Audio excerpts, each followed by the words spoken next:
So good. If it's late at night but you want something sweet that's also going to make you feel satisfied and not hurt your stomach, this is the perfect thing for you. Just going to take 2/3 of a banana, mash that up, a tablespoon of almond flour, 2 tablespoons of cottage cheese. You can use Greek yogurt if you don't like cottage cheese, but I prefer the cottage cheese. A dash of cinnamon, however much you like. Some dark chocolate, but I have to crush mine because I only have a bar.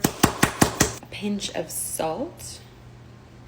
Add a little agave, or you could use some honey. Mix that all up. Okay, this is what it looks like. I know it looks disgusting, but it tastes delicious. It tastes like chocolate chip cheesecake with like a hint of banana. I love it, so try it.